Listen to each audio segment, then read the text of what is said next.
panas terus gitu. Jadi kita lebih legowo dulu, kita menurunkan ego dulu, kita dengarkan keluh kesah mereka tuh kenapa seperti itu gitu. Bakal gitu. Baik, nanti akan Anda temukan posisi Anda sebagai kepala madrasah, anak-anak sudah memenuhi syarat dan dijelaskan oleh ketua yayasan. Rekan-rekan pengajar ini atau pendidik ini ditemukan ada usianya yang lebih tua dari panjenengan dan senioritas pendidik pengalaman ngajarnya lebih, tapi tetap proses ngajarnya masih menggunakan pengajaran itu. Nah, untuk bisa merubah sang guru seperti itu yang lebih tua, lebih senior, lebih tetap untuk bisa merubah agar dia bisa merubah. Padahal kita masih kadang-kadang prakteknya kadang-kadang kan ada canggung yang lebih muda, lebih pengalamannya nih.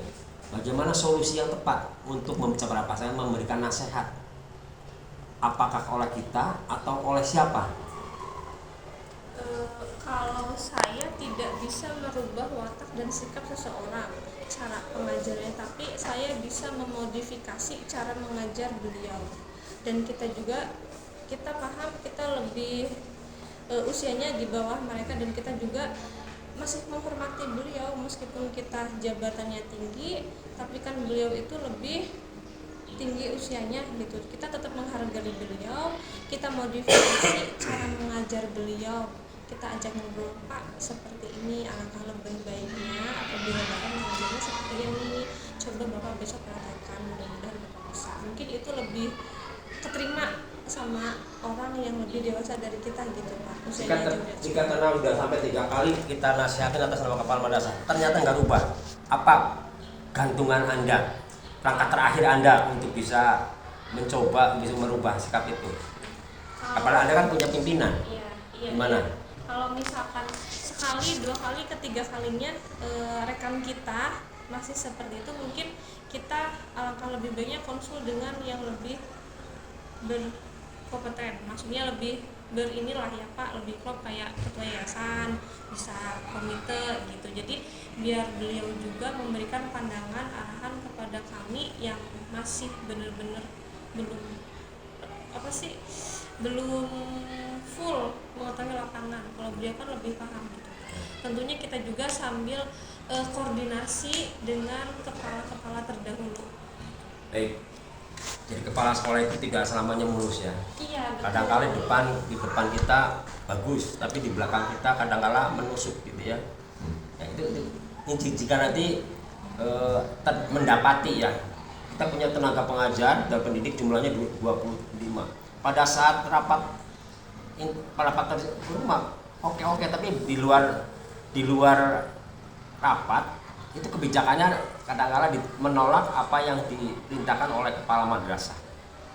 Ya, kadang-kala dia juga melakukan inovasi sendiri, yang seolah-olah bahwa kalau nggak ada saya ini maka tidak akan maju. Bagaimana kalau menemukan guru seperti itu, profil sebagai kepala sekolah? Akan mengarahkannya saya gimana? tanya hal apa yang sudah Anda lakukan, dedikasi apa yang sudah Anda miliki, kontribusi apa yang sudah Anda berikan ke sekolah. Kalau misalkan memang ada ini, saya bakal mengucapkan baik, terima kasih. Saya bakal ucapkan terima kasih dan silakan tingkatkan lagi kontribusi Anda kepada sekolah. Udah kayak gitu, nanti pasti di sisi lain ada cross check lagi ke orang tersebut, Pak. Nggak semuanya progres yang dia lakukan itu berjalan mulus. Saat beliau ada kesalahan sedikit, apa kekeliruan, baru kita ambil. Baik, masih profesor. Kepala sekolah sebagai leader, pemimpin, harus bisa memberi contoh dan bisa jadi contoh. Ini yang paling sulit adalah menjadi contoh gitu ya. Menjadi contoh kadang-kala ada yang mengabaikan, ada yang mengikuti ya. Padahal sulitnya kepala sebagai pemimpin itu. Jika nanti ditemukan, saya yakin karena saya juga masih jadi kepala sekolah, punya anak buah, tidak semuanya taat tawaduknya gitu ya. Bahasa Arabnya taat dan tawadu. Kalau taat itu lahiriah, ya tawadu itu sifat batinnya tinggi. Ya, kadang-kala nanti bisa ditemukan kita sama-sama berprestasi di Amel Yaba, Tapi rekan-rekan kita yang si pemburu jabatan, Bapak Ibu, dalam awalnya tidak memburu jabatan, tapi ada orang lain yang sengaja memburu jabatan. Kemudian kalah, bahasa kita sekarang mendapat kalah. Maka dia yakin punya trik-trik sendiri untuk bisa agar kepala madrasah yang tidak disenangi oleh guru itu, dia akan melakukan tindakan yang inkonstitusional kalau bahasa aturannya. Kadang-kala mahiwal wae kita. Mahiwal terus. Apa yang Anda lakukan sebagai kepala madrasah? Sifat sebagai orang tuanya guru itu. Manakala menemui anak buah seperti itu. Anak buah. Ya, seperti saya menjadi kepala sekolah, anak buah saya kan macam-macam. Baik sikap, ucapan, ya, tindakan itu ya. Lalu gimana sikap saya sebagai orang tuanya bagi guru gitu. Kalau harus dirangkul, sing api jadi dirangkul, sing elek kepiye. Manakala menjadi seperti itu. Dia lawan saya. Saya nggak ngejar jabatan, tapi dia ngejar jabatan, mati dia nggak kalah. Kalah bersaing, akhirnya nggak jadi kepala sekolah. Gimana menghadapi orang seperti itu?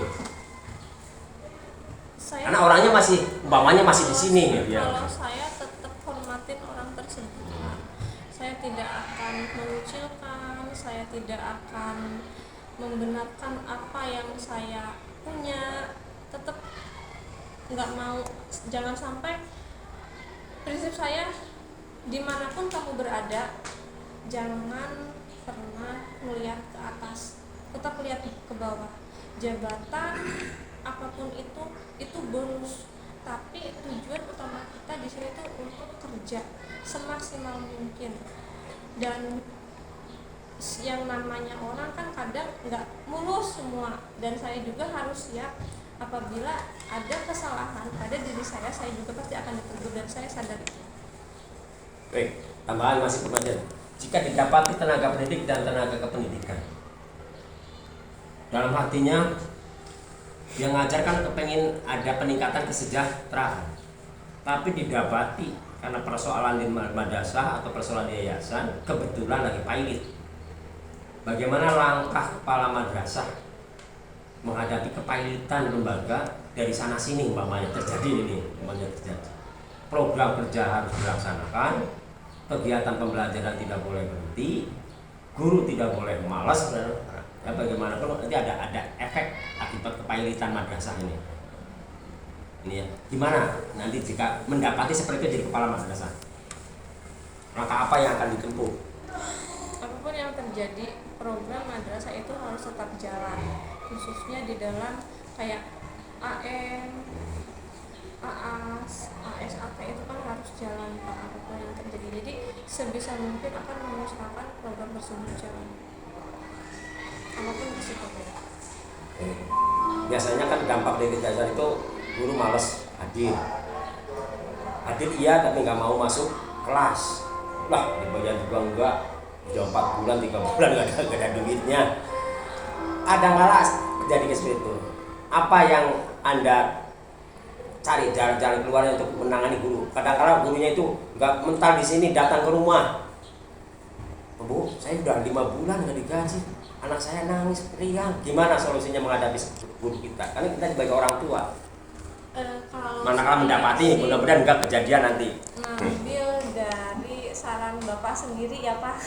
Dulu pernah menyampaikan kepada kami sebagai tenaga pendidik, kalau guru di sini memang seperti ini, alangkah lebih baiknya guru juga harus ada sambilan di rumah, misal usaha apa, jadi tidak terpaku penghasilan tersebut dari sini.